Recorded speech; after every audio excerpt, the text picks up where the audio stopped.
Agora quero aproveitar aqui desse grupo tão bacana, com tanta experiência acumulada sobre esse tema, e queria colocar duas perguntas para vocês. E aí talvez a gente pudesse começar pelo Guilherme, da Absolar. Guilherme, compartilhando sua experiência com a gente. É, vamos pegar aqui o caso de uma pequena empresa, né? Pode ser uma pequena ou média empresa, mas vamos concentrar aqui nesse perfil, digamos assim, de negócio. Que vocês diriam, a partir da experiência de vocês, quais seriam os principais cuidados que esta pequena ou média empresa deveria ter na hora de desenhar o seu projeto, né, de implementação da geração distribuída?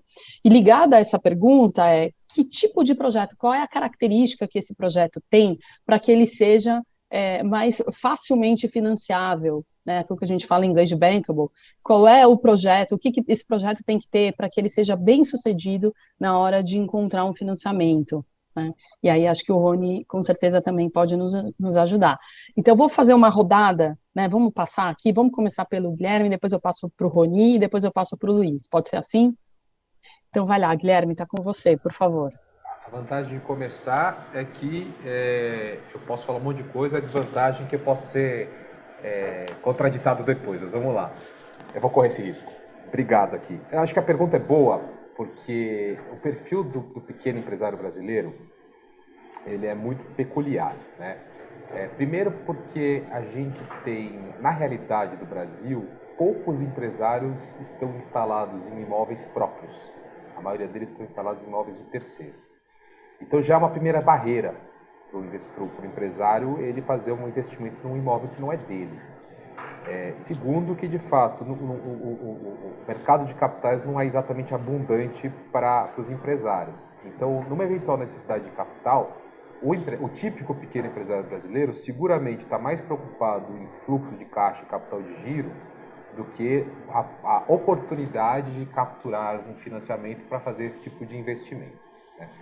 Então, eu diria que a minoria dos empresários, do pequeno empresário, é o que vai, de fato, instalar o seu sistema de geração. Claro que no interior do Brasil é diferente, porque lá é mais comum imóvel próprio, lá é mais comum casas, né, sem sombreamento, etc. e tal. E a impressão que eu tenho, e acho que é importante que eu ouvi o Rony, é que acaba sendo uma linha muito mais com cara de crédito direto ao consumidor, usando garantias reais do próprio sócio como avalista da operação, do que de fato usando o fato de ser uma empresa ou não ser uma empresa que está fazendo esse investimento.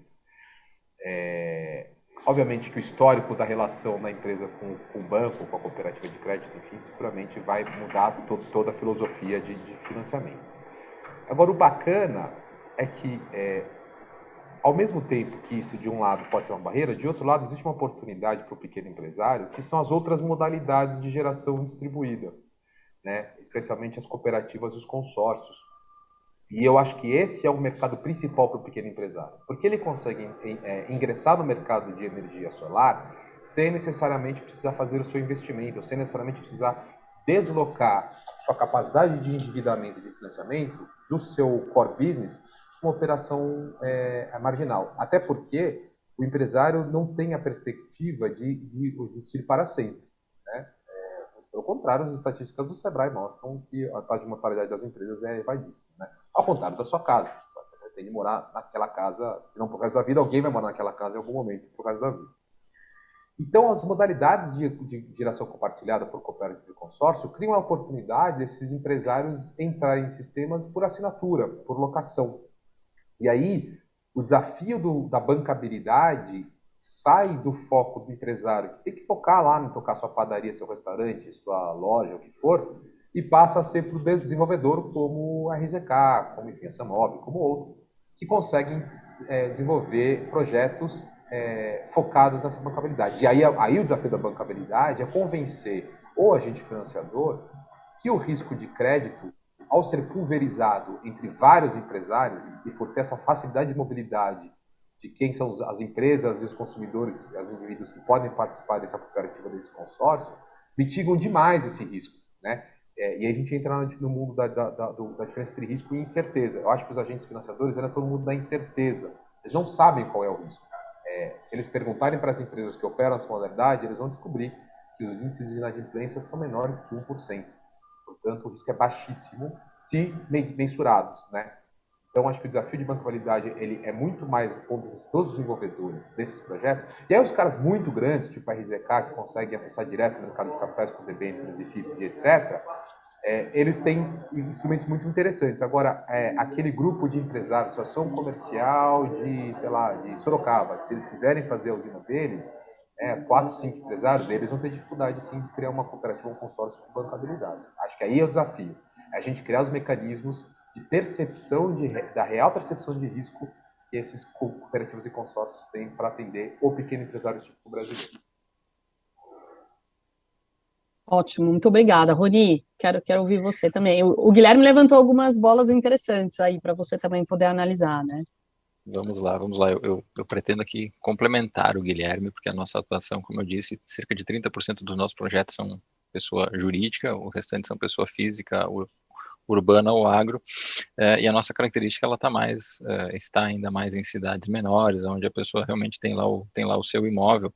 E eu conecto muito, Annelise, quando você trouxe que o setor bancário, o sistema bancário, ele ainda olha muito para a análise tradicional de risco, análise tradicional de crédito, e olha pouco, talvez, para o projeto. Então, nesse sistema de geração distribuída de energia, é muito importante nós olharmos para o projeto. Então, esse ponto que você trouxe, para nós tem feito muito sentido, e isso vale para o pequeno empresário também, porque olhando e respondendo muito sobre o nosso chapéu de sistema de cooperativas, o associado, o cooperado, ele está conosco, eu conheço ele é nosso associado, então quando eu realmente quero atendê-lo, eu estou atendendo aquele projeto como se fosse um projeto nosso, literalmente, afinal de contas ele é nosso associado.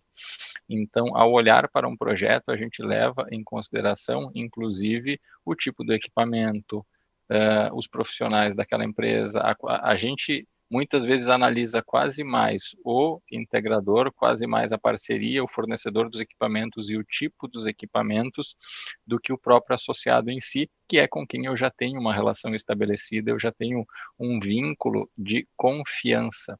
Para mim, a palavra que nós devemos guardar aqui é a palavra confiança.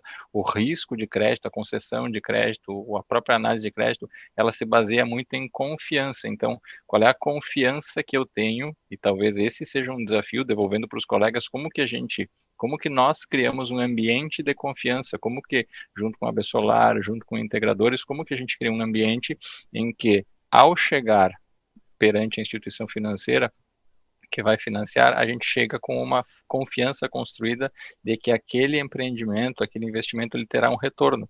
Porque do ponto de vista de análise de crédito, a primeira coisa que nós aprendemos fazendo isso e já com bastante operações contratadas, não é uma parcela, não é um custo que está sendo adicionado ao orçamento daquele nosso associado. Na verdade, ele está reduzindo uma conta de energia elétrica nos primeiros anos, que praticamente se paga, ou seja, que viabiliza quase que na totalidade, e depois, pela vida útil do projeto, das placas, dos equipamentos, a gente acaba levando uma geração de renda para esse associado. Então, pensando nessa ótica de como acessar os bancos e como chegar aos bancos com uma possibilidade, uma probabilidade maior de ter retorno, de ter sucesso para o financiamento desses empreendimentos, é a construção desse ambiente de confiança. O banco precisa ver que aquele projeto é viável, que aquele projeto efetivamente vai entregar o que se propõe, que aquele projeto está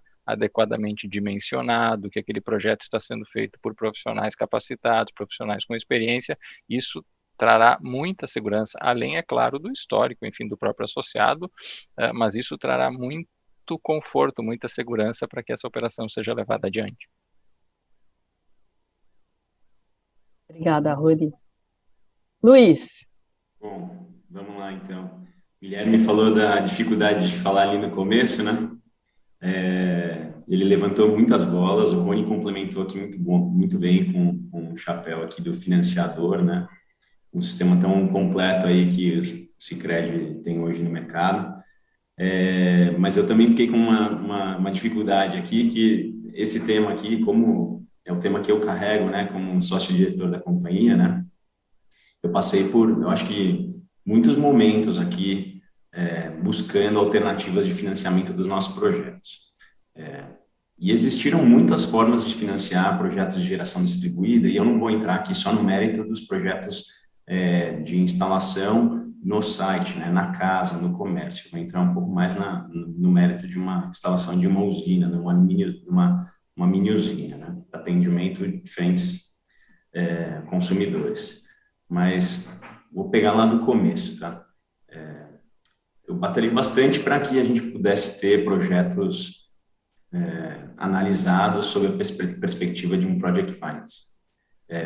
Desde o começo, eu ficava ali, né, conversando com muitas casas de Project Finance, né, bancos, via de regra, né, e era engraçado que todos faziam as mesmas perguntas, né, do ponto de vista de quais eram os equipamentos, né, ou seja, eles queriam avaliar qual era a estrutura de CAPEX, se aqueles equipamentos eles tinham uma qualidade, que desse uma perenidade do investimento dentro de um horizonte de planejamento nosso, que a gente colocava lá de 25 anos de vida útil.